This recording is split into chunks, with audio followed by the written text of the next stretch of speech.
We continue our reading of Turn Your Eyes Upon Jesus, an invitation to spend a year with your best friend, a daily devotional by author George R. Knight. Today's reading, July 25, Confrontational Parable, number 1. What do you think?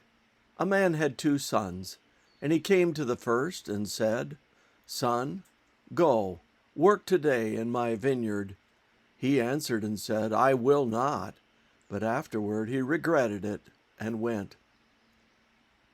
Then he came to the second and said likewise. And he answered and said, "I go, sir." But he did not go. Which of the 2 did the will of his father?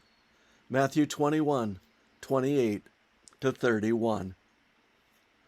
We have reached the final days of Jesus' life, and the Gospels indicate that he is on a collision course with the Jewish leadership.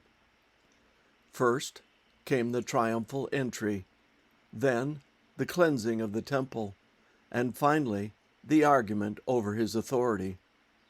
Those events which feature his messianic role reveal the growing rift between the Jewish leaders and the masses of the people, with the leaders rejecting Jesus and the latter group repeatedly demonstrating enthusiasm for him. Next, we find Jesus teaching and dialoguing in the temple courts. In the process, he presents several confrontational parables, all aimed at the Jewish leaders.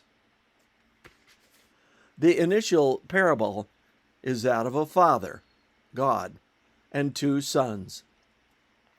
The first, who represents the tax collectors, prostitutes, and other outcasts, verbally refuses to labor in the father's vineyard, but repents and works anyway. The second son, who represents the Jewish leaders, verbally agrees to obey, but doesn't put his words into practice. Jesus, using an excellent teaching technique, involves his audience in arriving at the parable's lesson. The answer is obvious. All through Matthew's Gospel, it is not those who say, "Lord, Lord," who enter the kingdom, but those who obey. See Matthew 7:21. For Jesus, righteousness is not passive acceptance, but active obedience. Faith is belief that acts.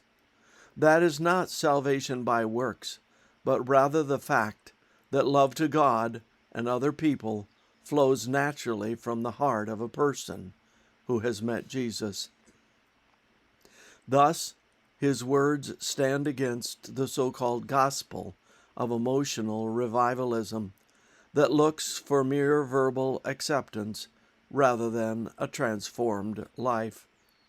Likewise, this parable puts the lid on the falsehood that suggests that believing certain doctrinal truths is the way of salvation.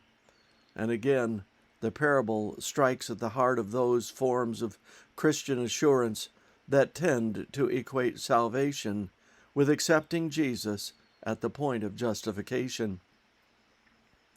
Jesus' teaching on assurance of salvation is based on both accepting him and living the Christ-like life. And with that conclusion, we have our marching orders for today and every day. This concludes our reading today of Turn Your Eyes Upon Jesus.